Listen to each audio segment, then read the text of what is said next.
I remember I walked up into St James's and my hands, everything, my whole body just lit up. I've got goosebumps all over my skin. I get those goosebumps every time you come around, yeah. You ease my mind, you make everything feel fine.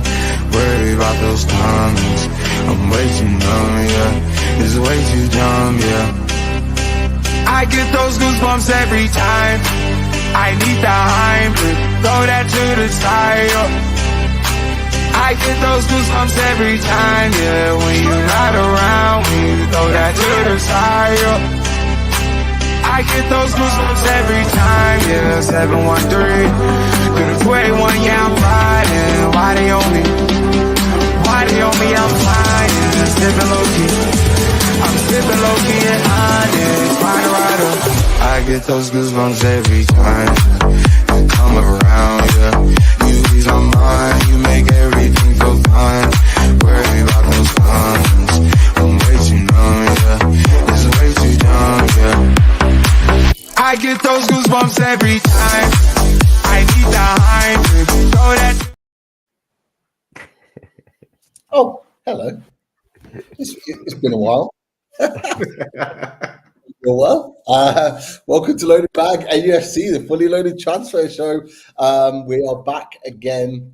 We're going to do it all again. Lots of talking and go into some different directions tonight on the fully loaded transfer show. But welcome, everyone in the chat. Hope you are well. Daz, Chris, how are you on this fine Thursday evening? It feels like it's been a while since I saw you boys. No, I'm sick of looking at you already. It's still May. We have a long way to go. But no, all good, lads. All good. Great to see you again. Great to see the chatters back again. Great show last night. If you haven't seen it, where have you been? Well, you have to catch up because absolutely brilliant show last night with Pete Graves and Darmish, who made a surprise appearance, and a lot was talked about. But yeah, catch up on that if you have missed it. This target was blown wide open, by the way, lads. I think I said 350 first, and then 400. It's 500 and something, or 600 last time I saw it, and the number of likes. But no, all good with me. How were you, Chris? I thought we didn't hear from you for so long today. I thought I was going to have to call you live on the show and go, "Where are you?"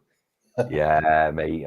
Like just sinking in work. I mean, you can't feel too sorry for me because I'm off tomorrow. So got the day off tomorrow because it's my youngest lad. Sorry, it's his birthday, so we're going out and doing something nice for the day. But yeah, as you know, when it's your last day in work, you've always got lots to catch up on and tie up. So yeah, long day. But yeah, there was no way I was missing a fully loaded transfer show tonight. Like no chance. So yeah, really excited to be back on. Still reeling from yesterday's show, which, as you rightly said, Daz, was absolutely brilliant. And you know, if you haven't watched it, make sure you do. It's well worth a watch. But yeah, really looking forward to chewing the fat over NUFC tonight as well. Pete, how are you, mate? You good? Yeah, very good, very good. Can't complain. Other than the weather, it is absolutely hammering down. Yeah, down here. It's horrible weather.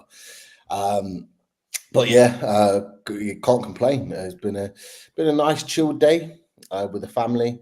Tried to get out and about as much as we could, but yeah, it's going well. I mean, I'm enjoying this week. I was going to feel weird going back to work next week. It's been a really relaxing week, which has been very good. So can't complain. And of course, with you boys talking all things Newcastle United transfers, no better way to end the evening. Hang on. 3 days a week here below me, a week off, man, this side of me. I've been working all week. But I have my bank holiday on Monday, so I'm looking forward to that. Good. Yeah, you got that bank holiday back. Yeah. Chris, you know for a fact he's going to make us know about that. Yeah. Oh, he's going to love it, isn't he? He's going to love it. Yeah, he is. He is. Love it. People in the chat, do all the good housekeeping stuff. You know it. First of all, thank you for watching, and of course, make sure you hit those likes.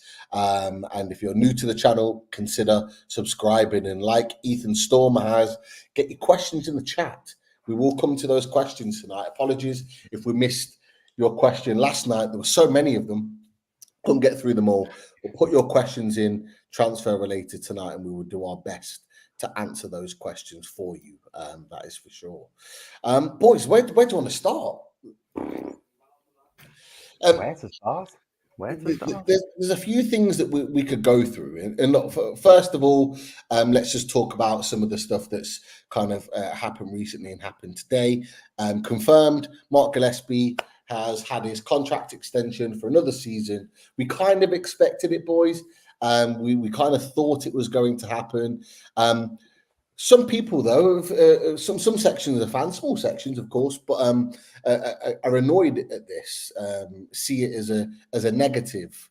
Some have even kind of pointed the finger at Eddie Howe on the back of this. Like, is it that deep? Is it that serious, boys? Like, Daz, what are you thinking about the Mark Gillespie? What am I thinking? Okay, look, I'm not Gillespie's biggest fan, but he does a job. He's there for in training, that they whack a load of balls at him, and he's there for training to mop up and to do that role. I do make jokes about him being the club shop. I'm sure, of course, we have the prefab club shop to keep us going now that it's all under Newcastle United, and we have the actual club shop being getting done up for Adidas and unveiling. But yeah, no, look, he serves a purpose. He serves us. We don't have to go looking for. We already have to look for a keeper during this. We don't need to go for another one again. So give him this year. I've only ever seen, apart from those friendly games in Australia, and where he made the penalty save, of course. But apart from that, I've only ever seen him play one game or half a game or something for us. And yeah, we won't see him lining out in a competitive game, but we shouldn't anyway, unless something's gone wrong. If that's the case, so be it. Chris, you kind of was sort of shaking your head there when we're talking about sort of fans and their reactions to it. Do you think that kind of reaction is a little bit over the top? Oh, massively. I mean, this is one of the, I have made some bold statements in the past, haven't I? But this is the one that I kind of hung my hat on, and the fact that I fully expected him to get a new deal. The reason I was shaking my head, Pete, is just like, I think people just need to see the bigger picture. Like, Daz is right when he says Mark Gillespie, he's not going to be anywhere near the first team. And I think that's to be acknowledged. You need a squad of players. And certainly for goalkeeper, if you're third or possibly fourth choice as he is this season, I don't know why people are getting the knickers in the twist, so to speak, because he's not going to play first team football. He's there purely to keep, for the camaraderie in the squad. There is a real emergency if he was to be needed, but it's highly doubtful that he would be needed. I think as well, he fits in around the place. And you can't. I said to you boys a while back, didn't I? For me, he's someone who you just keep on the books because he's a squad number. That's basically what he is. He's there to train the other goalkeepers. He's professional. He comes into work every day, smile on his face. People say he's got the best job in football. He probably has. He probably loves it every day. But just to add in for any fans who are kind of questioning this move, Scott Carson just got a new deal at Man City. He's just signed a new 1-year deal. Exactly the same thing. Scott Carson's doing exactly what Mark Gillespie's doing at Newcastle. Scott Carson's doing that at Man City. I think people look into it far too much. He's probably on a pretty low salary. And rather than getting rid of Mark Gillespie and then having to bring in a new goalkeeper who may not get on with the squad, may not like the surroundings, may think that he's first or second choice goalkeeper, why disrupt things? He's not going to kick a ball. Like I was made up when Dan Burn reacted the way he did when he made that penalty save, because he probably doesn't get that ever. So that was a big deal to him, and the fact that Dan Burn made a big deal of it for him kind of tells you everything you need to know. Do you know what I mean? I don't see what all the furore is about. I really don't. Yeah, and you can tell he's, like you said, he's a really well-liked person in the dressing room, and it's really important if we're losing two of them, which we are in Matt Ritchie and Paul Dummett, that we still recoup some of that and keep some of that there. And as we've discussed over the weeks and months before, it's not really on a huge wage, but he knows the club. He loves the club. He's not going to be one of them banging down Eddie Howe's door asking for games. He's just going to be happy and appreciative of where he's at. And so it doesn't seem like it needs to be made that big of a deal. To be honest. I would have had a problem if we had been keeping Dummett and Richie and Gillespie. I'd be thinking, oh, here we go again. It just bite the bullet and get on. Ruthless, your word, Pete. But look at it. I'm okay. We'll keep him one on. It makes sense. And we did talk about Richie and Dummett, particularly the third choice goalkeeper. Particularly, yeah. That's a position that you would never expect to see in between the sticks. There would have to be an absolute crisis for Mark Gillespie to play any kind of first team football this season. Yeah, definitely. No, I agree with that. And like I say, I'm sure he'll come in and it'll get the odd friendly here and there. And other than that, he'll just be happy to be part of the squad and be involved in it all. We'll move on because there has been a few things kind of pop up. Obviously, of course, we had Dharma Chef and Pete Graves on the channel, and they were talking about both these two, both Lloyd Kelly and Tosin Adarabioyo. Hopefully, they're in a Newcastle kit at some point. There might be some in the chat that would just be wanting us to tell you that it's a done deal, as we said last night. Not quite the case, not yet, but we're hoping that was it. But one of the things that I think we touched on, but didn't actually bring up, and it was a little bit of an update yesterday. So I'll bring it up now, and it's what Fabrizio Romano said on one of his podcasts yesterday. And it was quite interesting because he actually said a little bit about what Pete Graves had mentioned in that there are still discussions, and that at this point he sees Newcastle as favourites. The interest from Chelsea has been there since the final week of March, and Chelsea are well informed on Tosin, which begs the question, why are they acting now when they've been tracking him for a long time, whereas we've been in contact and in talks with him for quite a while? And so this kind of falls a little bit into what Pete Graves was saying, in that actually, if Fabrizio Romano is saying and having that conversation and saying, well, he still sees Newcastle United as frontrunners for this because of how long they've been actively involved in the deal. Pete Graves is saying something similar. It does fill me with a little bit of confidence that deal is likely to get through. But obviously, after what was said from Dormesh and Pete Graves yesterday, boys, you still confident? Is that raised your confidence levels that potentially that Tosin, albeit might not get done for a week or two, he could potentially still come into the club? Yeah, I think he does come to Newcastle, and I agree with what Pete was saying last night that yeah, well, why wouldn't you kind of argue, like your agents will be pushing you to just take and see what all options, but he knows by coming to Newcastle he'll get games. He'll be guaranteed starter or anything like that. Well, he probably will actually, because we're missing our two of our centre backs. But Chelsea, it's a bit of a mixed bag. They like to change things up every half a season, never mind every season. So it's too financially, it's probably not a gamble, but it's too much of a gamble on your footballing career, if you ask me. Then again, he might want to stay in London. That could be a factor for him. But yeah, so I still think he's going to rock up at Newcastle. It's because we've kind of laid a marker down from the very start. So I think he will come to us. And I think someone has alerted me to something in the chat. I think I'll go there, and it's a super chat from Will Smith. Fresh Prince. Thanks, Will. Boys. I thought we were just naming Will Smith. Right, let's read it now. Even it could have been Anthony. I didn't even read it. Evening, gents. Don't get any ideas, by the way, Charles. I know. I was going to say you've jumped on something there, haven't you? Evening, gents. Been a fan of you guys since day one. Love the insight and passion you all have for our great club. Keep her up the amazing work and roll on the summer loaded transfer shows. Much love. Cheers, Will. Thank you very much. Thank you, Will. Appreciate it. Very nicely. Always appreciate the kind comments that people share with us. Massively appreciate that. And we'll come back to that comment in just a second. But Chris, Tosin Adarabioyo, Daz seems confident. Thinks he's going to come to the club. Are you as confident as Daz?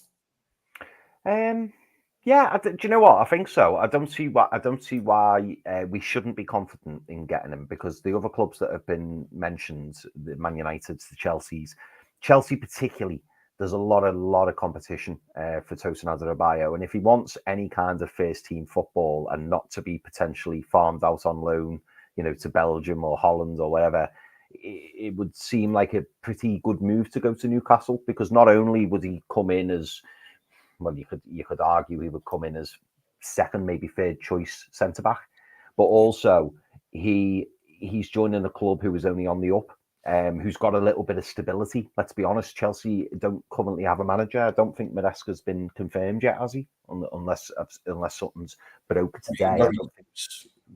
Not confirmed, but it's pretty much close.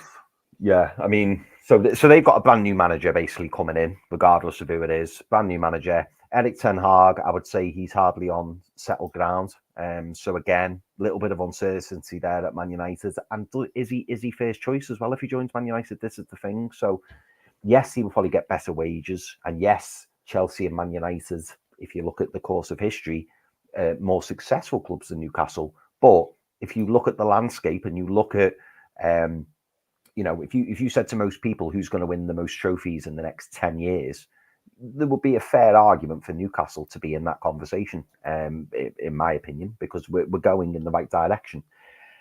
So to say I'm confident, I wouldn't probably go as far as to say I'm confident we're going to get him, but there's no reason to say why we wouldn't. I think we're definitely in the running. I think what Pete said yesterday about him biding his time, weighing up his options. Who's to say that Newcastle haven't made an offer and, he's playing hardball, and then, tomorrow, next week, whenever it may be, he goes, listen, if you give me an extra 10 grand a week, I'll join. It's all part of negotiations, isn't it? It's all part of negotiations. And we look at it as Newcastle fans, and we, if Eddie Howe rang or if Mia Dad rang and was like, do you want to join the club? We'd be like, yeah, we'll join. Not all players have got that affiliation that we've got, and not all players will have the same feelings that we have for Newcastle United. And I think sometimes we've got to realise that, so it's not to say that he doesn't want to join, and it's not to say that I don't think he is keen on joining. It's probably just the fact that he's biding his time. And I'm sure if and when, hopefully, he does join, I think that he'll be very happy here, and I'm sure that we'll look after them. And I think he'll play a reasonable amount of first team football as well. Yeah, definitely. Boys have got a new chant. There's only two Will Smiths. Two Will Smiths. There's only two. I thought it was him, I thought it was him. No way. I love it. Only on Loaded Mag NUFC do you get two Will Smiths. We just need the Hollywood version to come and join us now. And there's only three. We're not going to get to that. We'll take that slap in the face. And the reason why I wanted to talk about centre back situation is because what if Tosin Adarabioyo doesn't sign?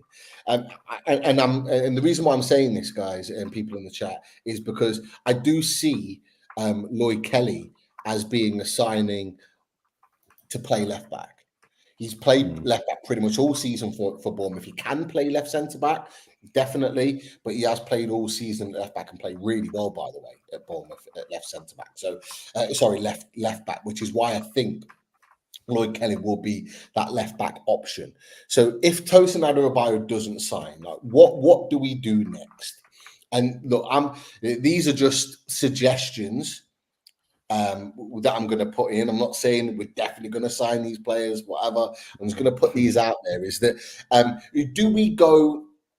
The question I've got for you two boys is: do we go big or do we go potentially small? Okay, and I'll give you two options off the back of this. And this was just a link here. Not with Newcastle, but just a player that could potentially leave his club that we've previously been linked with. And it's Dayot Upamecano. So it was reported today, could leave Bayern Munich this summer amidst Premier League interest. Now, I'm not saying Upamecano will come to Newcastle United, but the scenario that we're in is that if Tosin Adarabioyo on a free doesn't come to Newcastle United, does Eddie Howe go, you know what, forget this, we need a ready-to-go centre-back to come in and be that replacement for the best part of the season for Sven Botman? Do we just go a little bit more expensive and put our money there? Or do we look around the free transfer option like Tosin Adarabioyo, and do you potentially try and entice somebody like this man, Raphael Varane, who is leaving Man United on a free, hasn't played the best football there, had a few injuries here and there, but is still a talented centre-back, as you saw in the FA Cup final. I'm not saying those two players exactly come to Newcastle United, but what do we do in that situation? Do we go big and go and get more of an expensive centre-back that's ready to go? Or do we look around and see what other options are there? And I've just kind of threw two options out there for you boys to consider. But where do you think we're at this stage if Tosin doesn't sign the deal? Interesting one, Pete. I'm going to answer that question, but first I'm going to say thanks to Antoon Army who gifted a membership, a loaded mag UFC membership, someone to become a loaded ultra. So thank you very much for that, Anne. So now answer your question. Upamecano, he's someone I used to buy in Football Manager and the mobile one back in the 2000. He was kind of going through a rough spell, wasn't he? Though he was. Anytime I've seen him, he hasn't been great. So I don't know. He hasn't set the world alight. Varane, I think it's it. No, this is Upamecano. Upamecano, sorry, yeah. So I don't know what he's been up to these days, how he's been performing, but so I'm kind of two minds about him now. I used to be all on for bringing him in, but I don't know now.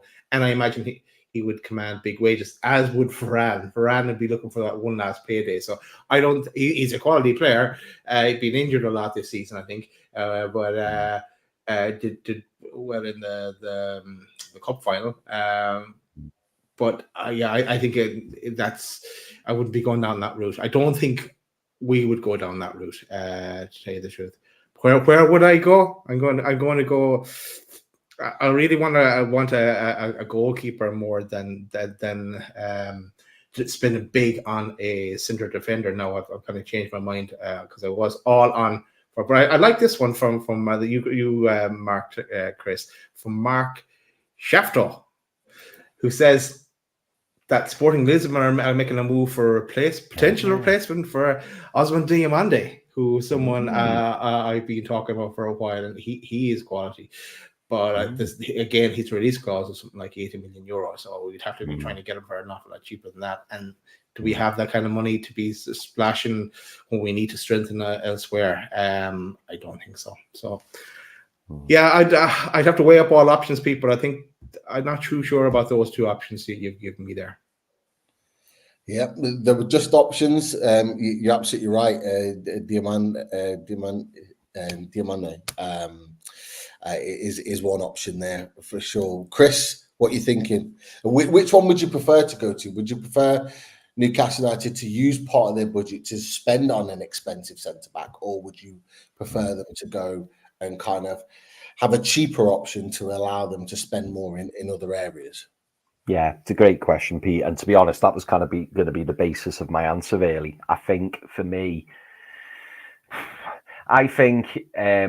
the Tosin Adarabioyo and the Lloyd Kelly deals have kind of landed nicely on our lap, is how I'd word it. Like, I do believe if the right centre-back, sorry, I'm emphasising the word right there, not necessarily right side. If the right centre-back appeared, that could be left or right. But if the right person became available, I think that the club will put the money on the table. Ideally, I think the club are probably looking at the squad, looking at where we are, looking at where we need reinforcements right now. And I think they would prefer to use the money on either a right winger, a goalkeeper, a central midfielder. That's just my personal opinion. And this is why I think the Tosin Adarabioyo and the Lloyd Kelly deals are so appealing, because if you can bring in a player who automatically improves that underbelly below the first team squad, and you're doing it on a free, well, there will be a nominal fee involved, I'm sure, for signing on fee and stuff, but in the main, mainly on a free, I think the club wouldn't turn their nose up at that. I do think there's probably other positions that they would prefer to upgrade on. However, as I said before, if the right player becomes available in the centre-back position, I think they could just put the money on the table and go and get them. And then it would be a case of maybe looking for a free goalkeeper or a free central midfielder, Wilfred Ndidi, as we've spoken about, a free striker, a free right winger. In an ideal world, I think that they would prefer to bring in Tosin and Lloyd Kelly, the Premier League experience. I think I'm safe saying great age, aren't I? We can say that. 25, 26. I think we can say that. So I think they've come at the right opportunity, and I think that's probably the two that they want, because then they can spend the main amount of their pot on the right winger, the central midfielder, the goalkeeper, whatever position that they want to upgrade on. In terms of answering about Upamecano and Varane, like, I really rate Varane, and I think he's been dealt a bit of a harsh hand with Erik ten Hag. I think if he had a proper centre-half partner who wasn't swapped every week, I think Raphael Varane would have played far better than what we've seen certainly this season. However, because of his wages, because of his standing in the game, I imagine his wages are going to be silly, which is why I think he'll go to Saudi Arabia. But I see what you're saying. You're just bringing in a player who's on a free transfer and going, what about him? Just as an option. There's probably cheaper options out there. But yeah, for me, I would go with the free centre back option if possible, unless the right person turned up. Yeah, another option here, and someone else has put it in the chat as well. Mario Hermoso, sorry, from Atletico Madrid. His contract runs out. 28 years old, Spanish national. Can play on the left side of a centre back pairing. So it's that sort of player that you can look at that's got the potential to come in and really potentially do a job as well. So they were just options there. As talked about the Monday, you got as well Goncalo Inacio at Sporting Lisbon also play on the left side of a centre back pairing too. So there's plenty of options out there, but it's interesting to see who we would prefer to go for and where we would want to put our money, because it may well be, it's not guaranteed that he's gonna that Tosin Adarabioyo comes to the club. So it's something that we need to consider, like to think about what we actually want in that situation. And of course, the club are going to need to do that as well. I think Daz is just rebooting at the moment. He'll be back on in just a second.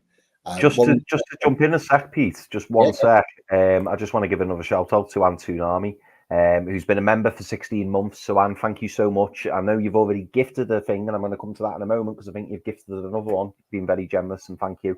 But Anne said, loved the show last night, lads. It was fantastic. And do you know what, Anne? We absolutely love doing it, and it's great to hear that you all enjoyed watching it as well. It was a great show, great to be involved in. And yeah, as a channel, we were absolutely delighted with the show last night. And if you haven't watched it yet, get back and watch it. It was last night, Pete Graves and Darmesh. So make sure Darmesh Chef, Darmesh, I can't pronounce that. Is it Chef? Darmesh Chef. Yeah. Absolutely brilliant show. And as I say, if you've not watched it, make sure you get back and watch it. Brilliant. And yeah, just another thank you again to Antunami, who I believe has gifted another Loaded Ultra membership. So thank you again. Brilliant. Thank you, Alan. We have a very generous community here, Loaded Mag NFC, with memberships and just opinions and just generally looking out for people on this chat. It's we're obviously talking Newcastle United and transfers and various other things, and we'll get right back to that in just a second. But the way people on this chat look out for each other, it is really nice to see, and we do get a chance to monitor and look down the comments, and everyone is so supportive of each other. It's brilliant. So thank you very much for that. That is for sure. We'll move on, because one of the other things that we sort of talked about, but we'll kind of come back to it. Was the players going out, so we'll come back to them in just a second. But I had to put this on here for you, Chris, because I know you in particular for you would be disappointed with this news coming through, and that's Man United are apparently looking at Trevor Chalobah option. That was that's come out today, and it kind of feeds in with the Tosin Adarabioyo situation, because a lot of Newcastle fans came out and were like, Chelsea got like 7 centre backs. Why do they need him? And it's like, well, Silva's gone. He's leaving. Wesley Fofana has had 2 very serious injuries whilst at Chelsea, and no guarantee he's going to be fully fit when coming back into pre-season. Then you've got Trevor Chalobah, who they've actively been looking to sell since January, is going to be moving on. So there will be space for another centre-back coming in, but they're looking like they're trying to make room. And Man United, interestingly, are potentially looking at him as their centre-back option, which begs the question, are they out of the race? Are they out of the race potentially for Tosin because they're looking in other directions? That's a question maybe that will be answered in the next few weeks. That's for sure. But yeah, definitely. Talking about just a couple of players moving out, he's back. He's back in business, fully loaded up, charged up. I had to reboot. That's what happened. I don't know. Everything just seemed to crash at me, so I had to ended up rebooting. So sorry about that. No, back in again. We're just going to talk about raising funds to pay for these players coming in. It's looking like the overhaul with the free transfers, with players being released. And it's looking like Ryan Fraser is going to go to Southampton. In what capacity that is, whether it's a transfer fee, whether it's a free transfer, it remains to be seen. But it's looking like he's going to be moving on. That's for sure. And there'll be a couple of others, I'm sure, on the way back that'll be on the way out as well. Matt Ritchie seemingly has got interest from Millwall and Blackburn. So looks like he won't be without a club coming into pre-season, because he's got plenty of interest there. But moving on from that, a position we haven't really kind of talked about as much recently, because I don't think it's been one of the priority positions, and it's kind of the centre midfield position. And interestingly, today, a link has come back with a player that we've talked about quite a bit in the build-up to the end of this season, and it's Amadou Onana. So Graham Bailey reported this morning that Everton need to sell this summer, and understand that they would rather keep Pickford and Braithwaite, and if they had to sell one of their main players, it would be Amadou Onana, and they're potentially looking at sorting that through in intermediaries to factor that deal through. What are you boys thinking about Amadou Onana? I know we kind of talked about him around January time and were saying, well, that's the Joe Linton type player to come in and potentially do a job. Are we still hot on Amadou Onana, or have things changed with regards to that position and as well the player? Like what we're thinking? I'll start with you, Dad. Yeah, I like him. I think he's a good player. But we need to strengthen other positions. So he's well down the pecking order for me. And I don't. Okay, we've always had this conversation. Does Eddie want to play out the number 6? We've talked all January long about Calvin Phillips, who's now actually going to be on the move again. I did laugh at the one, someone that linked him to Barcelona. I thought that was funny.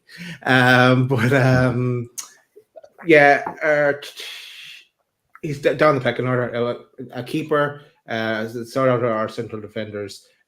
Someone on the right wing, or someone on the right wing that can play as a striker as well, or something like that. Then, or if we're getting rid of Wilson, a striker. So it's defensive midfielder. It'd be nice to have, but I can't see it happening this window somehow. What are you thinking, Chris? Like, I know you've talked quite positively about Onana as a player previously. Is he a player that you'd look to bring in and spend? Look, in the article they were looking and saying it would be around the sort of 50 million mark. Is that something you'd be wanting to spend on him, or is that, in your opinion, too much? Yeah, for me, I think it's too much. And the reason I say it's too much, I know any Everton fans watching this will probably be screaming at me now, but I'm not saying he's not a good player. But unfortunately, he now comes with Premier League tax. And I think if you're paying £50 million for Amadou Onana, you could get much better elsewhere for much less. That's my problem with him. I think Everton spent, it was anywhere between 36 and 38 million on him. So I get why Everton want 50 plus million for them. We keep hearing, for me, it's lazy journalism, but we keep hearing, like Real Madrid are watching him, PSG are watching him.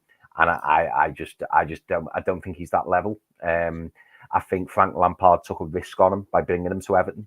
It's probably paid off, although for me, in the past 6 months, I think he's just turned into a ghost. I don't think he's helped whatsoever in their resurgence.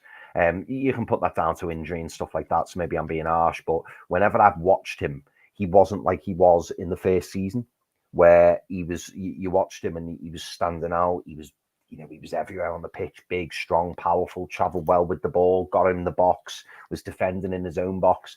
You just don't really see that off him now. The general consensus that I hear from most Blues now is the fact that he's already got his move and he's basically been playing very within himself because he doesn't want to get injured. I think they already think he's got 1 foot out the door as it is. And when you hear that, you do kind of go, actually, yeah, it makes sense. He doesn't want to get injured before the Euros. He doesn't want to, get injured for the potential move. I think he's made it pretty clear to them, I'm going this summer. And I think that's why towards the end of the season, he wasn't even in the starting 11. He was on the bench. And I think that says it all because he's already got 1 foot out the door. Do I think he'll join Newcastle? Probably not, because again, we've been linked with other players, Pete, as you know, in central midfield, and they're a lot cheaper than 50 million. If you went on the continent and you went to, La Liga, Liga, the Bundesliga, you're getting a better central midfielder for, there you go. You get far less money.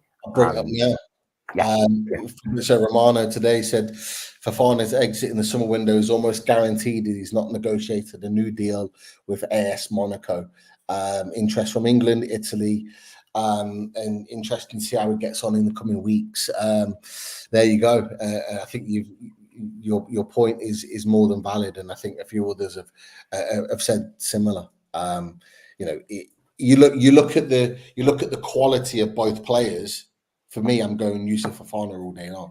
For me, he's just a better player than Onana. But like you said, that English tax is crazy because I'm not gonna lie.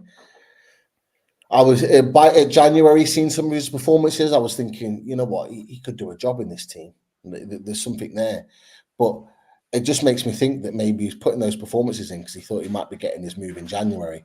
And like you say, since then, Everton have still been getting points. They've still been doing what they needed to do, but he hasn't been playing well. He has not been playing well at all, and that worries me. That a player can turn his performances on and off like that. That's that reminds me of. It reminds me of a Moussa Sissoko for Newcastle. The season before he got his 30 million move to Spurs, the performances in some weeks where he just you could just tell he couldn't be bothered, he wasn't interested. And there'd be some games, mostly the big games, to put himself in the window.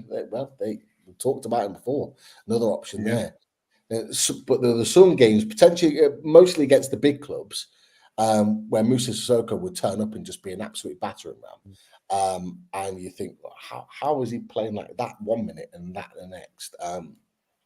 That raises alarm bells for me. So I think that's a really interesting point. Another player, not linked to Newcastle, but another player that's available, has been linked with us in the past, is Weston McKennie. Has interest from Newcastle, Villa, Everton, and this still contracts with Juventus. Juventus are apparently looking at negotiating a new contract, but there's a potential 25 million euros for Weston McKennie. I don't know what your thoughts are on this, boys. Weston McKennie. Oh, yeah. No, don't like him. I'm afraid don't like him. I think he's a bad attitude. Anytime I've seen him, I just don't like him. I don't know. Just it's, you know how there's certain players that you just take a dislike to. Dominic Calvert-Lewin is another one for me. I just don't like him. No, I don't know why, but I just don't like him. Yeah, rule him out. Yeah, if you sign him, I'm not doing a poster. Yeah, no poster. No, I kind of get what you mean, Daz. And I remember when we were doing the Fully Loaded Transfer show way back when, and Leeds announced that they got him on loan for £1 million. I think it was £1 million. And we were all going, "How have they got hold of Weston McKennie? Like he come with a fantastic reputation. We knew, from his time in Serie A that he's a good player." And he just looked a shadow of himself. He was overweight. He didn't look bothered. He was just sauntering through games. And that was when Leeds were playing under Bielsa, and they were a high intensity team. And he just looked completely, out of kilter with the team. He ended up going back. But yeah, 25 million. Well, I bet Juventus want 25 million euros. I'd be very surprised if they got that for them, being honest. Particularly when, and sorry if I'm ruining the train of thought here, people. Particularly when you're hearing things like Renato Sanchez being available for 15 million euros. Like I know that he didn't have the most successful period in the Premiership with Swansea, but I would rather take a risk on someone like him than Weston McKennie, because, as Daz rightly says, Weston McKennie's seemed or appeared to be down to attitude and his own, looking after himself, rather than Renato Sanchez, who maybe it didn't quite pan out for him at Swansea. Yeah, definitely. And another player linked with Newcastle United who would be on a free transfer. This man, Wilfred Ndidi. We've talked about him previously. Has been linked with Everton. Has been linked with a few other clubs as well, but Newcastle is a club that he's been linked with potentially as an option. If you're looking at a free option, Wilfred Ndidi, I think he's still only 27, still significantly young, and has so much Premier League experience that it could be a really good purchase. Can play number 6, number 8. We talked about it before on a previous show. He's had a good showing this season and showed his durability in the season after. I think he had a bit of surgery earlier on in the season. He's come back and played a lot of minutes, a lot of games for Leicester. And he'll be a big miss to them next season, that's for sure. But again, other options there. Just before you move on, Pete. Just before you move on. I want to say hello to some people. First of all, Jack Grealish is in the chat. Welcome, Jack. Oh, welcome, Jack. Yeah, welcome, Jack. Even though you abandoned Ireland and went to England, welcome, Jack. We'll say hello. But you did actually win us the championship back in the day, taking it from Brighton. So we'll let you. And also, shout out to our man Jimmy, our spanner. Well, that's Chris. I've seen this. I thought I'm going to hide my face. Jimmy says, if Chris can just move to the right to hide his face, that would be great. Just kidding. Great show as usual. There's our Jimmy. At least he doesn't think you were in Atlanta, Chris. Well, I bet you wish you were, though. Yeah. Oh, yeah, definitely. Definitely. Yeah. But no, nice one, Jimmy. Thank you very much, mate. Thanks, Jimmy. Love it. Sorry, Pete. No. Love it. Another option, Kamada, as well. Believe is at Lazio. But contract runs out 2024. Another option there to be talked about. I think he was linked with us previously before. I know we've talked about him before on a previous Full Loaded Transfer show. So apparently he's going to Palace, Pete. Apparently Glasner's. I think Glasner's worked with him before. I could be wrong, but he's been heavily linked with Palace. That'd be a good signing for them. Yeah, we'll if we particularly if you want to give us Anderson. Yeah, well, Anderson or Wharton coming back off the Euros, take him in midfield, straight swap. Man, happy days. Hey, we're getting our own wonder kid. It's on your list, I know, Pete. So I won't say anything now. We're getting our own championship wonder kid. See that? Yeah, potentially. Yeah. Fingers crossed. Fingers crossed. I did. I think I've you know, I had it, and I think I've just took it off the list because we didn't have enough space again. We just got so many things. Just didn't Get have a bigger enough boat. Put it. Yeah, we do need a bigger boat. I did have this one in there. It was quite fun. I'm just going kind of ad hoc now. Theo Hernandez apparently are opening. AC Milan are open to selling him this summer. Wow. Bayern Munich are potentially linked with him.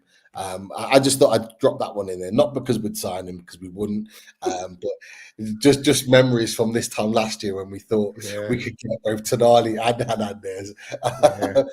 He was my pick for left back in our luxury tax show. Yeah. Be nice if we had the money spare. 100%, he'd be a guy who'd be interested in. I've got a question for you boys. We've talked about him before. We touched on him last night. Do you see Morgan Gibbs-White coming to Newcastle United this summer? I do. And linked to that, Forest probably need to sell. I like we kind of touched on it a bit with Pete last night. But if we were to get a deal done, like for Miggy, what button did you press? Oh, sorry, Pete. You're to steal the limelight. You see it up, Pete, while he's typing. I know. If you hit one of those special keys, it just jumps. Have I done that whilst typing? I was typing. I did the same yesterday. I up on the show yesterday. I hit the key and I was knocking myself off the show. I was thinking, did I shut down the show? Imagine if I shut down the show by pressing the wrong key. But who are we talking about again? Morgan Gibbs-White. Morgan Gibbs-White. Yeah. No, I think I could see us getting him. Sorry. If we were to sell like a Miggy or a Trips and kind of unlock a bit of PSR, then I could see us throwing in a bid for Morgan Gibbs-White, or maybe if a Saudi bid came in for like Wilson and Miggy or wherever the case may be, or Ipswich come in for Miggy, then potential then for us to go after him to help Forest, let's say, by helping ourselves.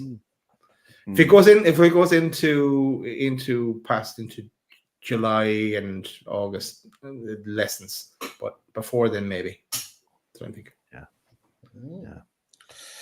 Be interesting. Very, very interesting. You still think he's coming in there, Chris? Do you think he will sign him? I think there's definitely potential for it. I wouldn't strongly agree with what Foxy's put, but I see where he's coming from, because I must admit, when you mentioned Morgan Gibbs-White, this man did pop into my head. Oh God, press the button, Chris. That guy. I think there's potential for us to get Morgan Gibbs-White, and would I like him? Yes, I think he fits the Eddie Howe mould. Obviously really good friends with Anthony Gordon, which always helps. A bit of a hybrid player, a number 8, number 10, right winger. So I think there's definitely a place for him in Newcastle squad. But I do agree with what Daz has just said, in that I think there's more chance of us getting Morgan Gibbs-White before July. I think if July passes, I think there's less chance of us getting him. But talking about Murillo, who Foxy mentioned there, I do have a feeling, because Nottingham Forest need to raise money, it wouldn't surprise me if either or both of Murillo and Morgan Gibbs-White went, because I think they're the ones that they would make the most money on. I'm sure I read today Murillo was linked to somewhere. Was it Chelsea? Probably. Yeah, they're linked with everybody. Ruin our lives. Yeah. From the Athletic, Chelsea are monitoring the progress of Murillo all of last season. There was another team, there was another club as well. Yeah, Mark Shafto's just put it in the chat. Spurs. Spurs. I knew there was a couple of teams linked with him because I'd seen two separate things because Murillo hadn't been linked at all, and then I saw two things today. So yeah, Chelsea and Spurs are linked with him as well. It makes sense. He's a quality player. He's still got work. He's still got work to build. He's only 21 though. Yeah, he's still really young. So still got work to do, but he's a fantastic defender.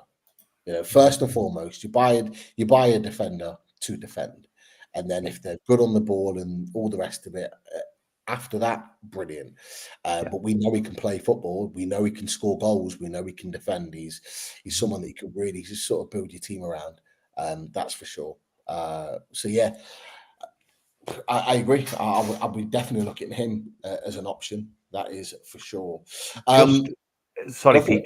Just to be good, while we're on the Morgan Gibbs-White subject, I just wanted to answer this question from Nine and UFC.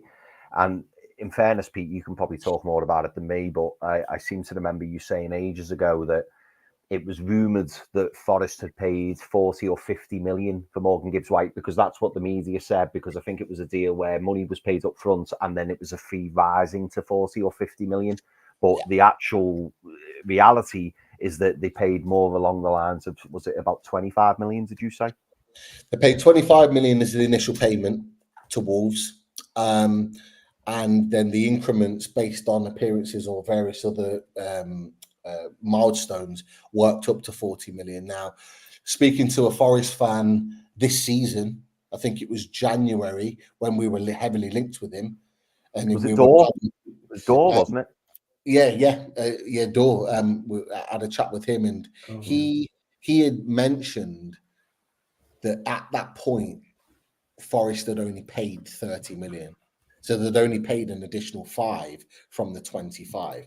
And that was the thing, because you're right. Initially, people were thinking, oh, well, they paid 40 million for him. So therefore, he's got to be going for 50, 60 to kind of, work out the difference in his rising performances. But actually, it's a different story. So if you've only paid 30 of that 40 million, then you'd probably be paying, if you offered 40, 45, which is similar, exactly the same as what we got Anthony Gordon for. I think that's a very fair price. Considering what we've got now with Anthony Gordon, who's for me at worth minimum 60 million now. We've already made money on him. Easy. Not that we're selling him, but we've already made money on him. Like if we went and did the same again with Morgan, I'd be loving that, and we'd be absolutely laughing as a football club. That's where you get your value from, 100%. That's interesting. What's that? I've got a cousin who works at Wolves, and years ago, Morgan Gibbs-White was the one to watch. I'd be very happy if we signed him. Would be great for us. I speak to Little Dan about this. Like Little Dan, he's got a thing for Newcastle at the moment. He is not like everything negative for Newcastle. He's the first one to post it. He puts it out straight away.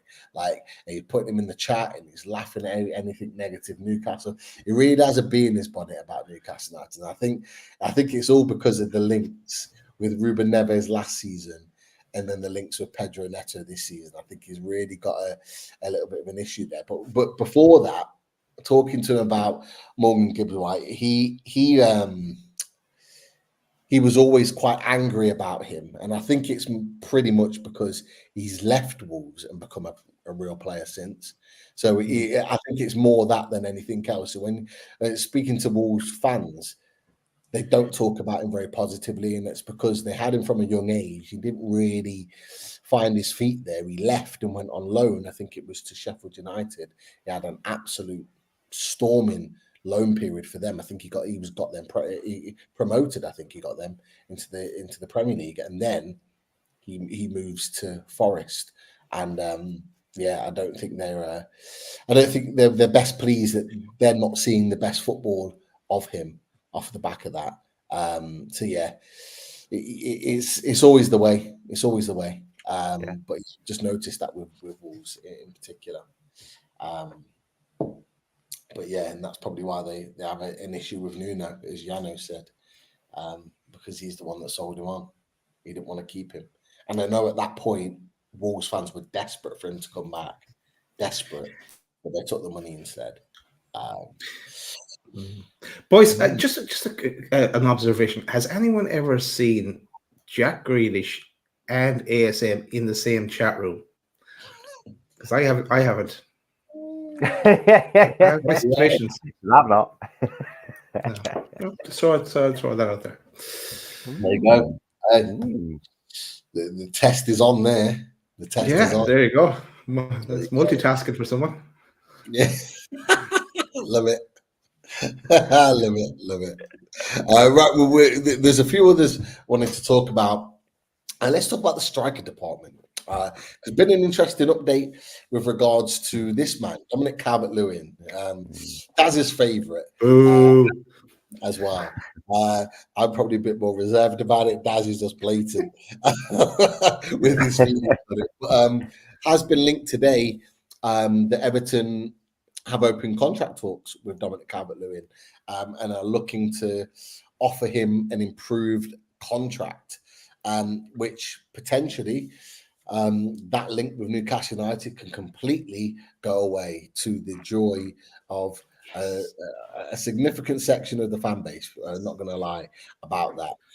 However, one player who looks like coming to Newcastle United is this man, Benjamin Sesko, who it looks like is an exclusive this afternoon. He has said yes to Arsenal's transfer, and they're looking at around a 45 million deal for the Leipzig forward. So John Cross of the Mirror has reported that today. It's gone through all the socials on Arsenal, and they're already putting their compilation videos of Benjamin Sesko and talking about how amazing he was, which is one good thing, boys, because Benjamin Sesko signs, our boy, we knew he weren't going anywhere anyway, but Alexander Isak at Newcastle United. There's no way that he goes there this season, next season, or any other season after that, which is exactly what we want. But it means that someone like Benjamin Sesko isn't coming into Newcastle United. So, look, what do you make of those two? I will do them back to back. What do you make of the Dominic Calvert-Lewin situation? And what do we make of the Benjamin Sesko situation? Because two situations that both could potentially affect Newcastle for different reasons, Dan. Right. Delighted that we don't. That is hopefully we don't get Dominic Calvert-Lewin. Even Pete Graves, who was a big fanboy of him back about 2 years ago when we were talking about him. I remember that show. Hopefully he stays in Everton. There we go. Move on from that then, and let's never talking about him again.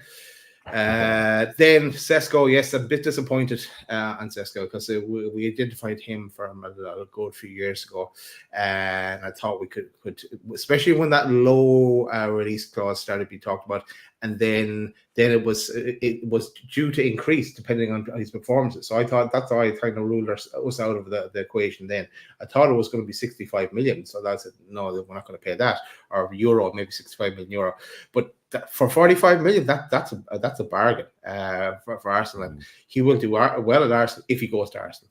And I'd rather see him go to Arsenal than go to Man United, let's say. But it's a bit of a disappointment on Sesko because one we talked about a lot, and I thought he would have been good for us. And I think he'll do well in the Premier League. So just because he's not coming to us, or probably not coming to us, I'm not going to say anything bad about him. I think he's a good player. But then I'm going to throw another name, Pete, in, and I said it in our chat today. We need another wonder kid to talk about, and it's the lad that Graham Bailey brought our attention, and Tom has it here in the chat as well. What about Besiktas wonder kid? Kilroy. I can't even pronounce his name. Kilboy. A couple of months. Kilroy. Daytime television. Kilboy. Kilroy. Not BBC. Kilroy. I can see it now. Kilboy signs. How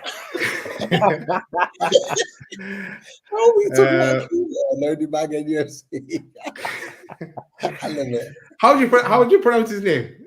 Oh, I don't know. I thought it was Kiliksoy. I might be pronouncing that wrong. I reckon we just Kilroy. Yeah, we call him Kilroy. But he if you watch any clip of him on YouTube, he is pure Sergio Aguero. He is the incarnation of him. He's just that low center of gravity and powerful shot on him. So I think he'll be on the move. I know there was word linked to him as well by someone, and I know Graham threw us in the mix as well for him. So that could have been just for our benefit. But I hope we are. I hope we are in the mix for him. He is. I haven't seen the Turkey squad, but I saw the odds of top goal scorer. He's on the list there. So if he's a good Euros as well, his price would go up even further. So yeah, let's see. Definitely. Well, he was one to bring up because, like you said, Graham Bailey did write the piece on it. Tottenham, Newcastle, and Man United have all asked about Sawyer, I imagine. That's how you pronounce it. I have no idea. But Premier League giants, Arsenal, Man City are still best placed to sign the special Besiktas wonderkid. And look, you can only imagine if he's playing for Turkey this summer, his value is going to skyrocket. Yeah, particularly as gets minutes and plays well. Could only be something that goes on. We'll just call him the wonderkid. But I actually like Kilroy. We'll stick with Kilroy. Kilroy is definitely the better name. We can just ask him to change his name if he signs for Newcastle. Just change it to Kilroy. But no, that is a great option. But Chris, going back, just rewinding slightly, Dominic Calvert-Lewin looks like he could be potentially staying at Everton. Talks, contracts underway. Only got 1 year left on his contract, and Benjamin Sesko the other way, not seemingly an option for Newcastle United now. Going to Arsenal could affect Isak. Your thoughts, mate?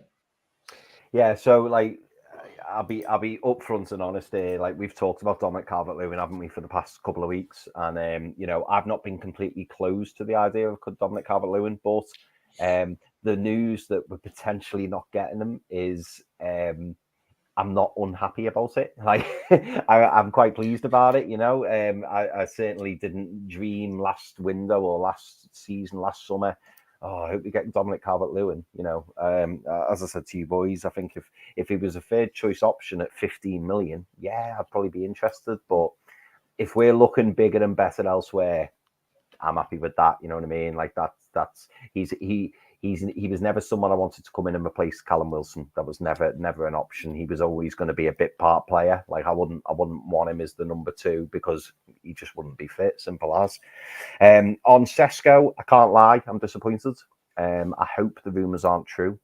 But you can't get all the players that you want, can you? We've spoken a lot about him. We've waxed lyrical over him, and we've done a few segments on him. And he looks a really good player. And good luck to Arsenal if they get him. And 45 million is a really, really good price this day and age. But doesn't it go back to what we were saying before about Amadou Onana? Anybody linked now to Amadou Onana is talking 50+ million. Anyone linked to Alexander Isak we're not entertaining anything below now 130, 140 million. Like we wouldn't even have a conversation about it. So the fact that you can go and get Benjamin Sesko for a third of the price says it all, doesn't it? That's why people go abroad to go and get these players, because the Premier League tax is just ridiculous. I mean, I'm not saying Alexander Isak's overpriced, because everybody overprices their own players, obviously, and they overprice, different Premier League players. But, Benjamin Sesko isn't a third of what Alexander Isak is. But in terms of the market and in terms of the money, that's exactly what he is. And that's why Arsenal have probably gone to go and get him. And it'd be a really good signing. And I tell you what, if he lives up to the potential and, performs how we know he looks like he can perform, they've got themselves a great player, because he could really lead the line for them next season. Yeah, he could be the difference for them. Yeah. They didn't need a striker to smash in a load of goals in every game, Arsenal, but they at times needed a striker to make the difference in certain games, and they missed not having an out-and-out striker. And he could be the difference because he is a very, very good striker, is for sure. But look, if it means us sacrificing someone like Sesko to keep Alexander Isak, who would be on number one anyway, I'm quite happy for that to happen. It's not an issue for me. There will be other second choice strikers out there to come in, and someone just put in the chat actually. So I'll just steal it for a second, unless you've got it. I think it was the Clon lad. Eddie rumored to want to keep Wilson for next season. The longer this goes on, the more that I wouldn't be surprised if that's the case. However, I do think a third choice option needs to be brought in. Not a third choice striker, but a third option to that pool of players. Yeah. I'm sorry, boys. I'm not sure if you agree with this, but people in the chat as well. I do not want Gordon playing as a frontline striker next season. No. I don't want him playing there. He's a left winger. He's a bloody good left winger. That's where he needs to play. That's his position. And the fact that we don't need to make too many massive changes because we're not in Europe next season, even more reason for him to never be playing in that position. Don't worry, it looks like we're not doing that, Jimmy, so you're all good.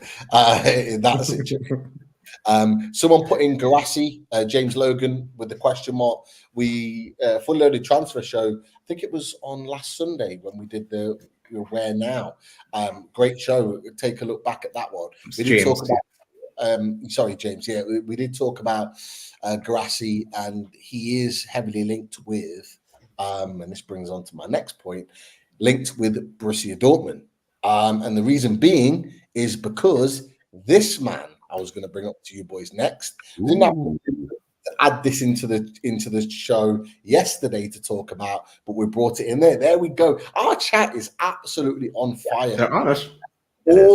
All the ones that we're bringing up, like they're on it, and it just seems seamless that. And I don't think we didn't notice Ethan Storm. It's not FX Pro anymore. It's Ethan Storm.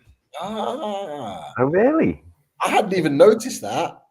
Eagle-eyed Daz. Well, the amount of questions Ethan has thrown at us, it's FX Pro proportions. So that is true. We do notice those in the chat. But there we go. Borussia Dortmund open to selling Karim Adeyemi this summer, and there is an inquiry from a club in England. Again, other links there from Florian Plattenberg.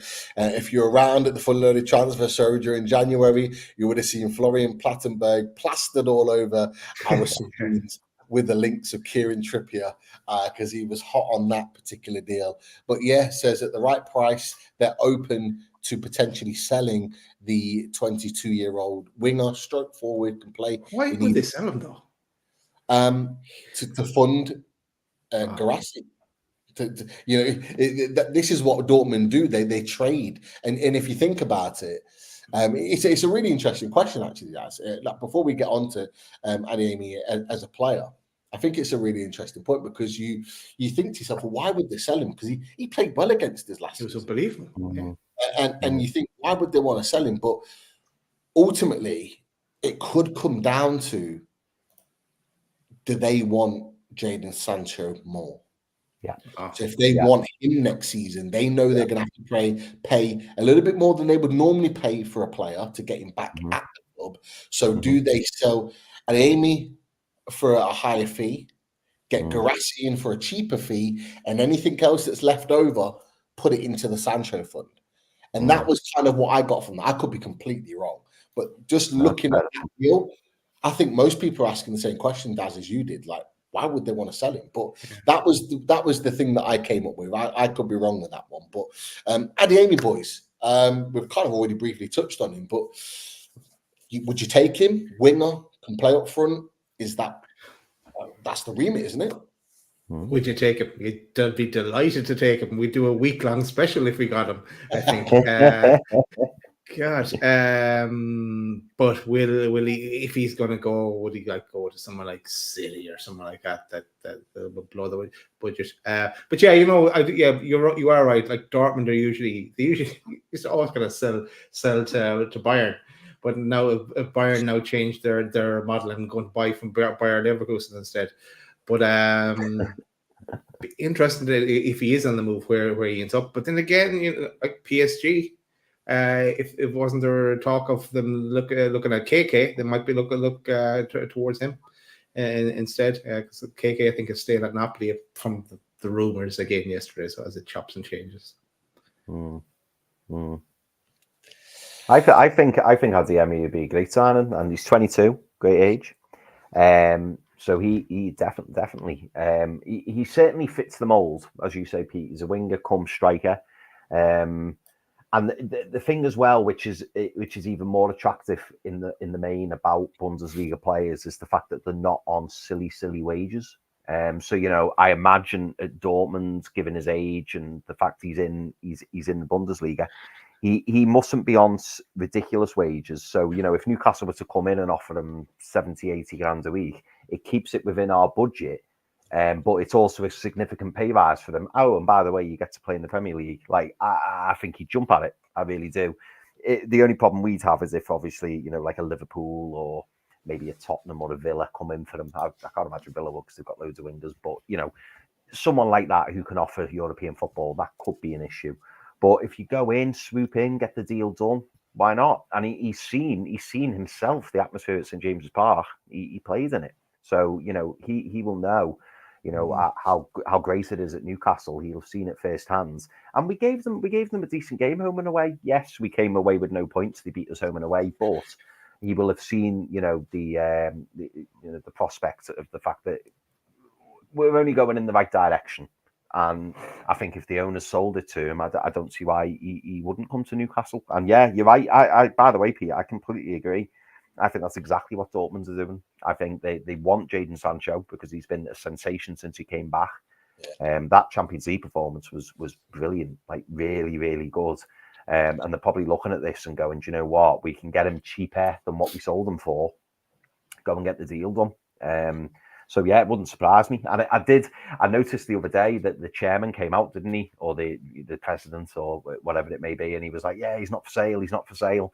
But the rumours keep going. They keep going and they won't go away. So that would indicate that, maybe they are open to offers and they're hoping that the offers are going to be bigger than maybe what's already come their way, and they don't want to look like they want to sell them. So yeah, there's definitely legs in it. A good point here from the client. Is he a left winger? But just did a quick check there. He can play, as Pete said, up front, on the right or on the left, but he is predominantly left. So that is interesting as well. But I think Chris made a good point a few weeks ago. Do we get a left winger to come in, fight out with Barnes, and do we shift Gordon to the right potentially? Or does Barnes get his regular football on the right-hand side and we bring in a winger that can play both? As you just said, Adeyemi can play both. He is predominantly left, but he can play on the right. He can do so. So there you go. So this is part of the thinking. Like, could be Barnes playing on the right. Gordon's been sacrificed and played well on there, but we know he's best is on the left. Do you put Barnes on the right if it means him playing more football? There's your question. And what you've got there is then 3. Add in Murphy. You got 4 very versatile wingers that can play. All of them can play left and right. And you can shift and work in between games or based on which fixture you're playing in. You can interchange during the game, which we have done previously. We've swapped like that. We know Eddie Howe likes versatility in all of his players. It's very rare that you do buy a player that's not versatile. And so I'm not saying that Adeyemi is coming to Newcastle United, but you can certainly see that would be the type of mold of player that you probably want to sign if you're Eddie Howe. And you can't see him going to West Ham, as Daniela says there. I can't see that happening. Him ending up at West Ham. Well, they need a winger because their winger that's playing in the front 3 could be banned for a significant amount of years. Yes. In Lucas Paqueta. So in a position where it didn't look like it was needed, now they look desperate. Because let's be honest, boys, like even last season, West Ham, they were playing Jarrod Bowen up front, they were playing Paqueta, they were playing Kudus, but if one of them got injured, they had no replacement because they sold their replacements in the January window. They're flogging them off for cheap. So they had no alternative option there. So I could actually see that happening. I'm not going to lie, boys. If West Ham are coming in for him, we should be looking at that deal. We should 100% be looking at that deal. Or a West Ham looking at that deal because they might be selling a certain Mr. Bowen.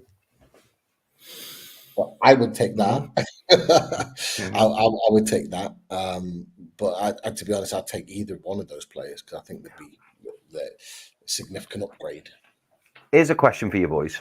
So we keep, I forget who said it in the chat earlier, we keep Callum Wilson for his final remaining season, assuming he doesn't get a new contract and we just let him go on a free at the end of this season coming. Are you taking either Jarrod Bowen or Adeyemi as the third choice striker?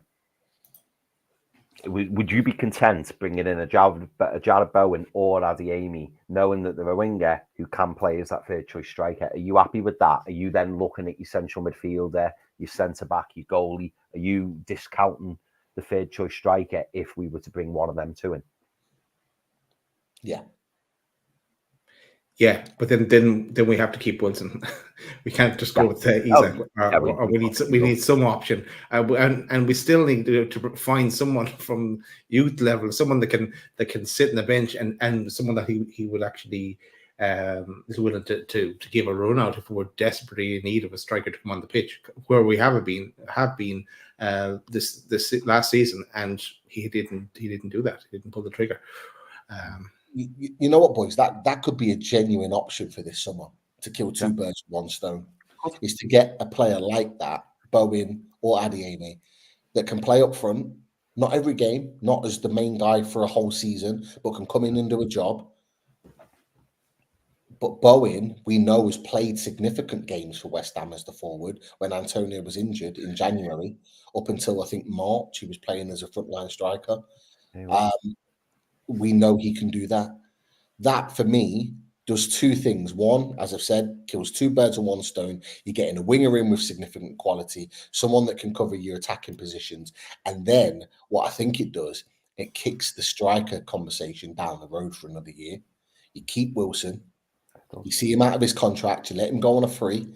Next summer, hopefully, we're playing Champions League football because people have forgotten already. 5th place can get you Champions League football potentially next season because that coefficient opens up again. If we get Champions League football, then we can go to town and get a proper second choice striker to come in next summer 2025. It could work out quite nicely. It genuinely could. So that is a potential option actually, and that might be one of those conversations that we revisit later on in the summer when a couple of deals have been done. I'm going to throw something else from the chat, you guys, just to annoy you. So would you take? It's a would you take from the client. He says, if you have a chance of signing Olise or Bowen, who are you taking?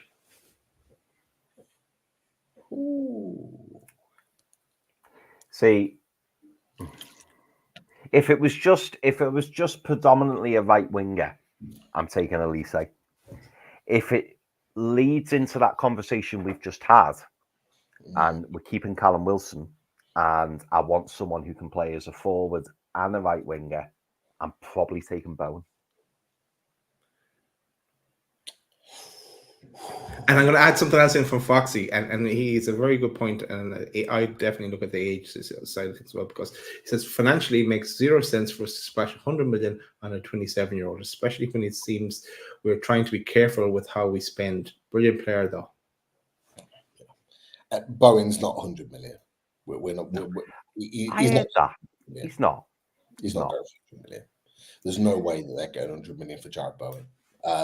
For me, I think I think they'll probably get about 60 for Jarrod Bowen, which I think would probably be about right, anywhere between 50 and 60.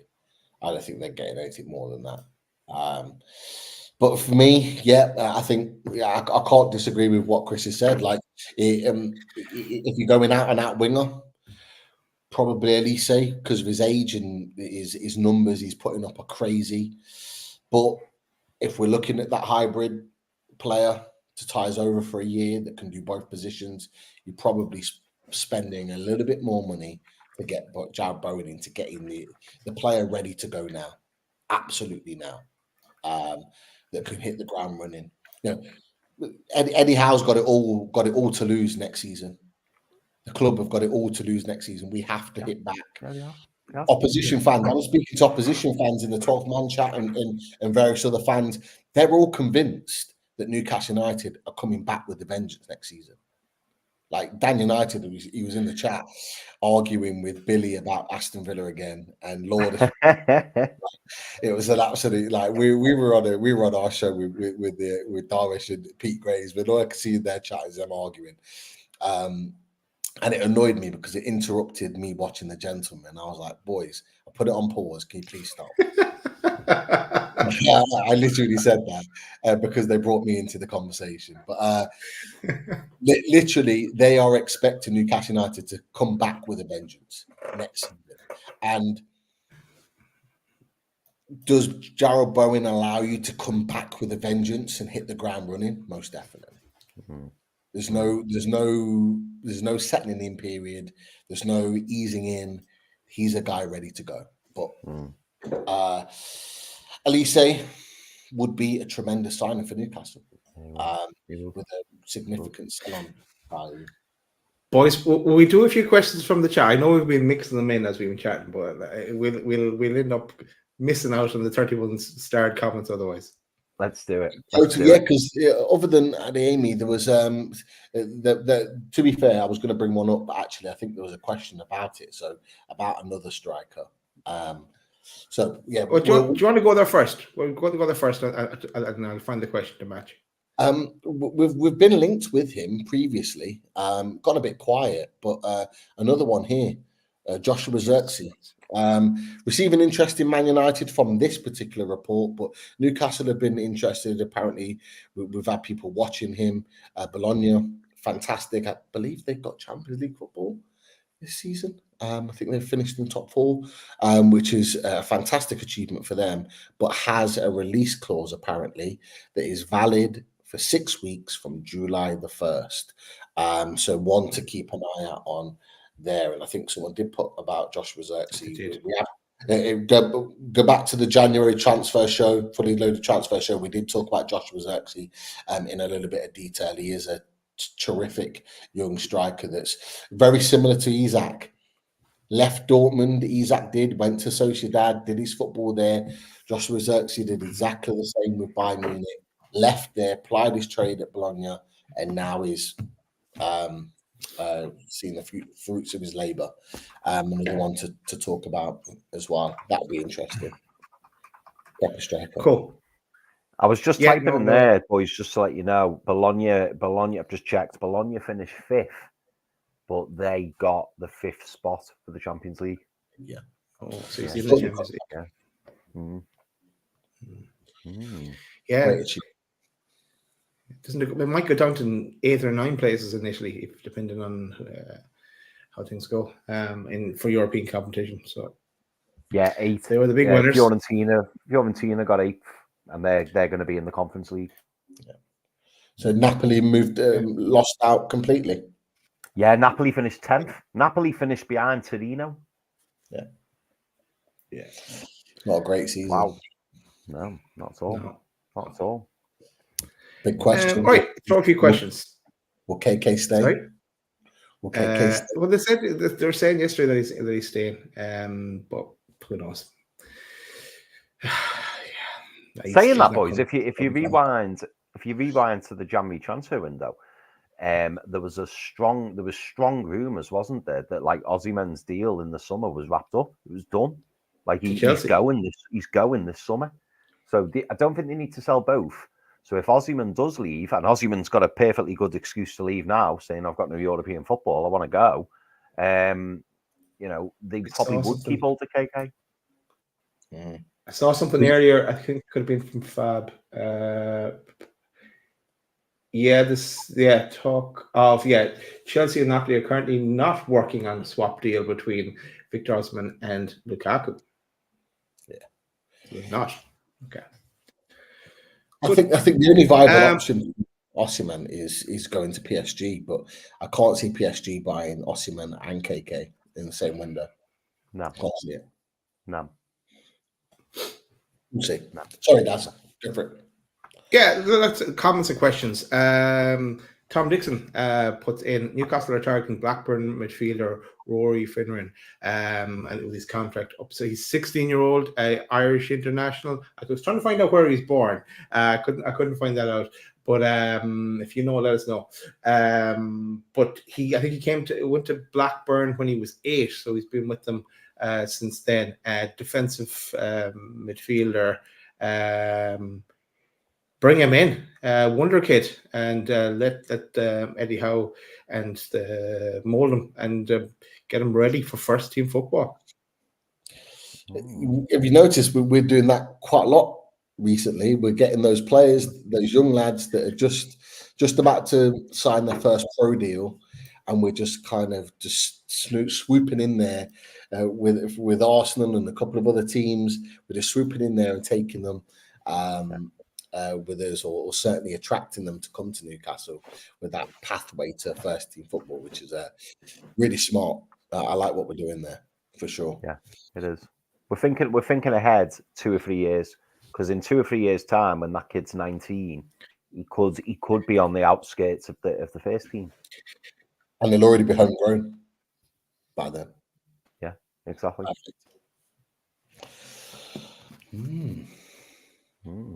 But the next one, just comment here from it's my internet runs slow. Isaac, what I want. Steve Nixon has talent spotted many recent successes like Bruno, Sven, and Isaac. He has a book of names which gives me confidence in the window. Go on, Steve Nixon, and he's a book of them from Brazil and South America as well. But will we bring in any? I don't know. Question from Lisa: When will we be bankrupt? Is it no? Go on. I won't bring on the screen. Question for the lads in chat: When do you think we will get to see these new shirts? Surely there will be a pic release before next Friday. Well, if you've been on the socials, pick release has already been out about 15 times. You've had different versions of the shirts that have been out, but I have to say, regardless of whether they're real or not, that they all look really good, and I'm excited to see. But I'm sure a day or two before we'll probably get someone that's got a mass batch of them. We'll take a little sneaky pic. That will find its way onto socials, no doubt. I'm not. Look, I'm just excited for the launch, to be honest, and being able to actually buy it. I think getting those early picks means nothing because it'll be ready when they're ready, and they're going to sell like absolute hotcakes. Cannot wait. Cannot. Did you boys see the? I think I seen it either last night or this morning. Did you see the picture of the alleged fourth kit? Have you seen that? What did it look like? Yes, the white one. It was white and it looked like clouds. Yeah, but that had the Castore badge on it. Oh, did it? Yeah. If it was first thing this morning or last night, that's probably why I've not cottoned on. Oh, did it? So that would have been rumoured from last season then. Yeah, it was. I think someone put it on as the non-released fourth kit from last season. Like, I'm not convinced on that. Like, I just think. I mean, it doesn't even matter now. No, it doesn't. Why announce an unreleased fourth kit or put a picture on it when the season's done? Like, let's face it, nobody cares at this point. But people only care about ones that have the Adidas logo on it, not the Castor. So I didn't believe that, if I'm honest. You know, DHgate and Turkey's finest, that they like to mock up all different types of versions of kits. So I'm not quite sure. I was the owner of one a couple of years ago. Yeah.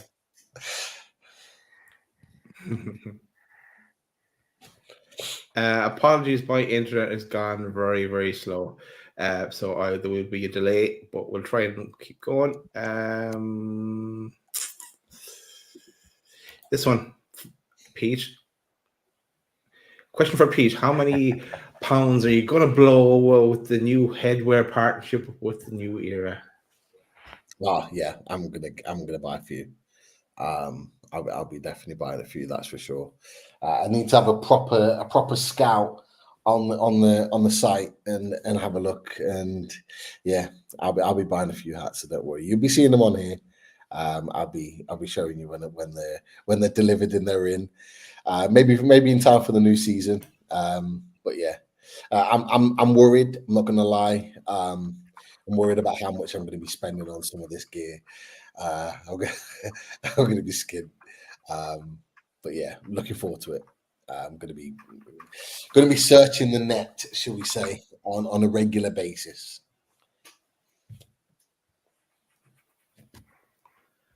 Right, this one from Andrew. I don't know who started this one.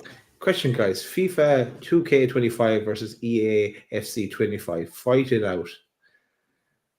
Yeah, I don't know if you know, Chris, but FIFA has just signed a deal with 2K to create their version of the game. So EAFC have got their game now, and FIFA have now got their game. So they're bringing out, I think it's later on this year, apparently, they're going to be bringing out FIFA 2K25. So who are we siding with? Are we going EAFC? Well, I've got to be honest. So obviously, this was the first. Tell me if I'm wrong, but this was the first EAFC, isn't it? That they've done, because the original creators, I think I've got this right. The original creators moved away, so they did the EAFC. And I've got to be honest, I was a little bit underwhelmed. Like, I thought it was going to be different. I thought they could bring something new to it, and they didn't. So maybe this FIFA 2K25 are like, no, we'll bring something different. So yeah, I think if Andrew's forcing me into an answer now, I think I'd probably go with FIFA 2K25, because I want to see something different. I think if EA FC 25 just bring out a rehash of what they've done this year or this season gone, it's not as good. What will play a part as well is it'll be interesting to see whether they've got the rights, you know, of the squads, of the player names, because normally it's one or the other, isn't it? And then you end up with, like, you know, Tyneside, and you've got Manchester Reds and Manchester Blues, and normally either one or the other will get all the naming rights of the clubs and the players, and sometimes that can play a big part in people's decision. I get WWE. Obviously, I don't think they're on 2K anymore, but when they're on 2K, their games were really good. The graphics and everything about those games were top notch. So I'm really looking forward to FIFA 2K25. I'm really hoping for a different type of gameplay. Yeah. I really want them to kind of change it up and offer something different. EA for me, EAFC, I didn't enjoy it. I think I played it. I think I played it for like 2 or 3 weeks, and then I just kind of put it to the side. I've not touched it since. I was like you. I was really underwhelmed by it. So I'm hoping FIFA 2K25 brings something different to the kind of football gaming world. It needs big time, because it's getting too much the same. They're all the same. Yeah, it is. It is. I mean, the chemistry was a problem. I thought they ruined the chemistry, and you knew that by the way that they did their SBCs, because they no longer wanted chemistry. And back in the day, it was all about chemistry. So they ruined that on Ultimate Team. And yeah, I just expected bigger and better, because they moved away. I thought, oh, they're going to do something different here, and they just didn't. And I just thought it's lazy. It was just lazy. So this is a really good opportunity for for the new lads to come in and try and mix it up or do something different. So yeah, I think that'll be interesting. And I tell you what I like about this chat as well. We all sound a hell of a lot younger talking about it, don't we? Talking about games and all stuff like that. Brilliant. Brilliant. And then Craig Leeds puts Atari in there. I have a question. Who's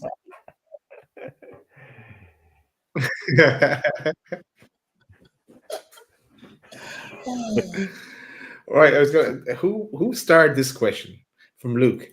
Oh, I'm gonna say it right now. I love these questions. Would you rather have a banana for a nose or oyster shells for ears? This is easy for me, Luke. This is an easy one. I've thought about this. You can answer, Chris. Hard. You put it in, and I thought, let me just think about this, because last time it was sausage for fingers or burgers for palms. We remember that one. For me, I would much rather have oyster shells for ears, because I wouldn't want to have a big banana on the end of my face, because I think it'd get in the way a little bit. And also, I think it would be quite nice having oyster shells for ears, because maybe you could hear the sea. That was my answer. I think that's quite a good answer. Oh, you thought a lot about it, Chris. I too much. I have seen it, and I was like, what? It's a good question, but for me, it was an easy answer. Love it. We should just do a show of Chris answering these questions. There we go. What about you, boys? What would you pick? If any of you picking a banana for the nose? No comment. No comment. I'll probably go with you. I'd say shells for ears. Yeah, I like that. Can they send you spelling? I go in a different direction. You would, yeah, sure. Sorry, Naz. Oh, you're good. You're good. I want to go to this one from Easter Mag because it's an interesting one. He says, question, with a slim chance of Europe still, let it go. Let it go, Easter Mag. It's not happening. We need 8 players trained at an English academy. Do any of these need to be in UFC trained? Let it go. If we were in Europe, we need 4 homegrown, if I'm right in thinking, 4 that have come through the academy or had 3 years. I think it's between the ages of 16 and 21. You've had to have been at the club for 3 years. You need 4 of those. You need 8 players that have been trained at any club in England. You need 8 altogether. So you can have 4 homegrown and then 4 others to make it 8 as part of the squad. I think in terms of the 8, we've got more than enough for that. And at this moment in time, we have the 4, the homegrown, or we did up until Dummett left. I think that would change. But yeah, I'm with Daz on this, Easter and Mag. I'm not holding any hope for European football. I'm already over the disappointment of that and looking ahead at this point now. Don't do it. All I'll say to you, and I think Daz, Chris, you'd agree, just Easter and Mag, don't do it to yourself. Don't do it to yourself, because you'll only feel that disappointment all over again. And I'm really trying to not feel that disappointment. Yeah. Speaking of disappointment, one for you from Foxy Pete. Foxy asked the question about his favourite Madison. For me, he should have been one of the players that missed out on the Euros because of his form in the second half of the season. Do you still wish we signed him? Good question. I'll answer the first part first. I'm in agreement with you. I think there's too much quality in that front line position. If we had to cut one, it would probably be him. He hasn't been good in the second half of this season. And actually, Tottenham fans have been questioning him a lot because he's been there. He's their main man. He's the guy that's meant to be making the difference for them. I do still wish we signed him, because I still do believe that in this Newcastle team, with Isak, with Bruno, with Gordon, with Barnes, with those are the players, Joe Linton, for example, there are quality players around him that could have almost lifted him, elevated him up. He's gone into a Tottenham team where he has to be the main man, and there's really nobody else. Son will turn up now and again. Other than that, there's no one really that's kind of standing up and being counted in that attacking area. And I think that's what's letting him down. James Maddison isn't the main guy. He's not. He's a facilitator. He does it. He does a job that's influenced by the rest of the players. And I think if you even right now, if you went and just plucked Maddison out of Tottenham and put him into Newcastle with all those players around him that I've just said, he would be absolutely fine because he's got quality around him and it would elevate his game. I do think Tottenham will sign players. They'll bring players in that will be on that level, and you'll see a better, more consistent James Maddison next season. But James Maddison isn't the guy. You don't sign him to be the main guy, the one that's literally leading by example. Like, he needs those players around him. You get some players that are like that. You just do. By the way, just to add in, last question. Oh, sorry, Daz. I was just going to say, everyone's changing the pictures tonight. So Yano, I'm used to seeing Yano with his green. Yano's gone blue. Don't do this. Yano's gone blue. Confuse us. This is how we know who you are. Like, to be fair, Ethan blew my mind tonight. I didn't even know he was a gamer. And then he's FX Pro. Yeah. And what is going? I didn't know he was. Yeah. And ASM is now Jack Grealish. There you go. Right, last question. I apologize for my internet being so slow now at this moment in time, but it comes from Daniela, and she asked the question to you all: a domestic trophy or top four? For me, it's domestic trophy now. Last season it was top four because getting in the Champions League, blah blah blah. But now I want a trophy, and that can qualify for you for Europe as well. That's a good question. Yeah, I agree with you, Daz. And I think, and Pete, you'll recall this conversation because you've brought it up a couple of times yourself. It was that conversation we had with LB. And I think once we break this duck and we win this first trophy since 1969, I think that's when we really kick on. We speak a lot, don't we, about a mentality change, about, you know, getting that winning mentality. And you only do that through winning things. So for me, I think it's a domestic trophy. And Daz, you raise a good point saying, you know, if you win a domestic trophy, you get in Europe anyway. So it's not top four, but it's still the European campaign and you get that trophy, which is what we all want. So I'd say the trophy. It really annoyed me on two levels. One, that Man United won, which meant that they got Europe and we didn't. Secondly, the fact that Man United won a trophy at all. And what it did to me is it gave me confidence that we could go and do the same. If they can go and win a trophy, having had her horrendous season and literally scraping to an 8th place finish, then it fills me with confidence that we can go next season and go and actually win a trophy. We've proved it this season. We could go through deep in the competitions, playing the best teams and beating them, so we can do it. We are more than capable of winning a trophy. I'm ready to see us lift the trophy now. Like I actually think we can do both. I actually think we can get top 5 Champions League football, and we can go and win a domestic trophy. I genuinely think we can do both. But if you're asking me one or the other, I want a trophy. I really do. I think that can kick Newcastle United on so much more. And honestly, boys, if we're sitting here, like Pete Graves said last night, and we're at the end of or the beginning of September, and we have Bruno and Isak in our team, and they take us on to lift a trophy. In fact, Lisa's just put it here. I'm just reading it now. I don't think they leave. I think they stay. No. I think Bruno in particular, because he's a little bit older, he's 27. I think Bruno, having lifted a trophy for Newcastle United, I I think Bruno would be content with staying at Newcastle United, especially if we get Champions League football as well. And someone put it in the chat last night, and there's a few people mentioning it on socials. And this is, I'm kind of going off track here, but I genuinely think we give Bruno the armband next season. I think we do. I think we make him a leader in this team, and we go, right, we want you to stay. We love you. You are the main guy. Go and be our captain next season. Trippier, gone. Dan Burn can be captain, can be backup, whatever, however you want to work it.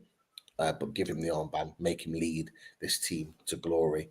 And how no better feeling for us and Bruno if he's the one to lift our first trophy. Yeah. Wow. Absolutely. Yeah. That would be a dream, wouldn't it? Wow. Yeah. I think touching on what you've just said, Pete, like, I think, and it sounds really dramatic, this, but you'll hopefully know what I mean. Like, the discipline he showed to not get that yellow when he knew it would cost us, that was huge for him. And the way that he almost changed his game to ensure that he was on the pitch, because he knew that he needed to be on that pitch. He knew we needed him. And he, as I say, he kind of restricted himself in terms of, not being too rash and making sure that he was thinking of the team. But he did it in such a way that it did show his leadership qualities, and it showed that he's matured so much since he's come here, and he knows how much we value him, and he knows that, I think he knows how much he values us as well, I don't think it'd be a bad shout at all for Bruno to be captain. I think it's a really good idea. What the only question I'd ask to counteract what you've just said, not that I'm disagreeing, do you think there would be any temptation from Bruno's point of view, like if we were to win a trophy, that he's like, done my job, I'll move on now, I'll go and get my big move, because he's done what he came to do, he's won us that trophy. No one would begrudge him leaving. Obviously, we don't want him to go, but no one would begrudge him leaving. But do you think, because he knows what it means to the club, the city, whatever, if he won that first trophy with Newcastle and then he went and got his move to Real Madrid, PSG, whoever it may be, do you think that he would be more kind of content with that? Whereas if he was to leave right now, I think he would feel like there's unfinished business. And if we went on to win a trophy, he'd look back and go, shouldn't have gone. If he, in my opinion, if we won a trophy, say next season, and he was the captain and he lifted the trophy, I think he would probably give us at least one more year after that before moving on. I don't think he'd ever leave then. Well, I agree with you, Daz. I don't think he would, but I think if he was to leave at any point after winning that trophy, because I think it's a valid point you make, Chris. I think it's a good point. But I think if he was to leave after winning the trophy for Newcastle United, I think it wouldn't be straight away. I think it would probably be a year after. So he'd stay another year as the captain. What can we do next? Then maybe consider moving on. Yeah, there might be a last kind of payday kind of thing, and a move to maybe Real Madrid or something like that. Like, yeah. But, and that for me would be the move. But another good point from Yane put in there, that there's a leadership group, which there is. But if you look at the leadership group there, you got Trippier, who could potentially leave the club. You got Burn, that's got his last year of his contract. Wilson, that's got his last year of his contract. Lascelles got his last year of his contract. That leadership team is literally it's going to be broken up massively within the next year. So with that, we need a new set of leaders in this team. And so for me, if Wilson and Trippier leave, for example, Lascelles isn't around until the back end of next season. You do need an active 2 or 3 members of the leadership team that actually need to be in there.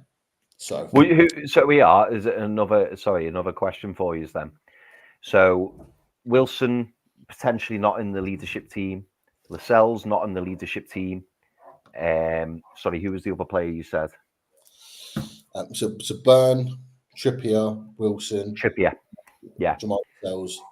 Who are you adding to that team along with Bruno? Into the leadership team, as it stands. So into the leadership team, I'm probably adding Nick Pope, Fabian Schär, Jacob Murphy,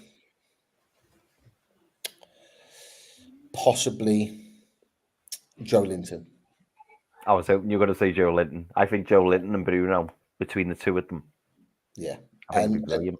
And they're not a leadership team that's going to be there for ages within themselves, because I think Murphy's 30, Shaw's 32, Sean Longstaff, someone's put in there. If he stays, again, question marks over his future. He's got 1 year left on his contract as well.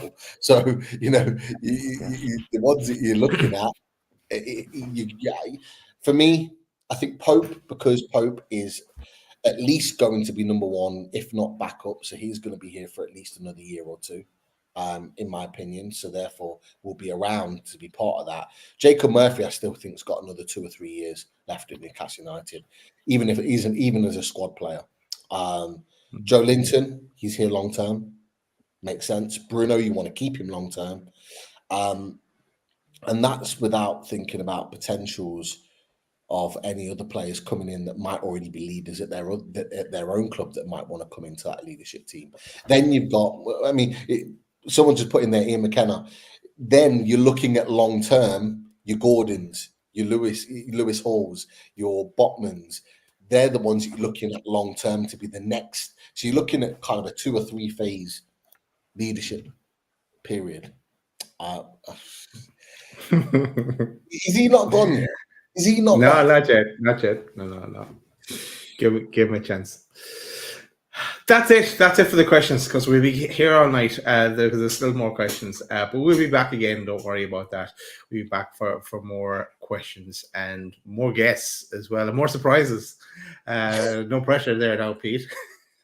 Yes, do hit that like button and subscribe as well if you're new to loads of new names, people changing their names as well in the chat. But great to see everyone there. A shout out as well to the Radiator Shed. I'll play the jingle first and we'll go from there.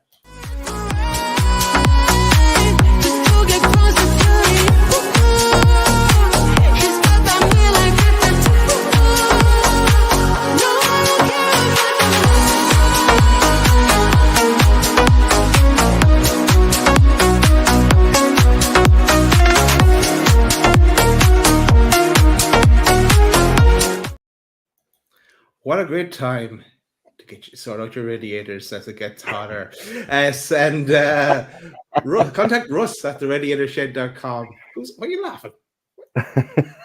This is serious. This is serious business here. Contact Russ it was getting hotter.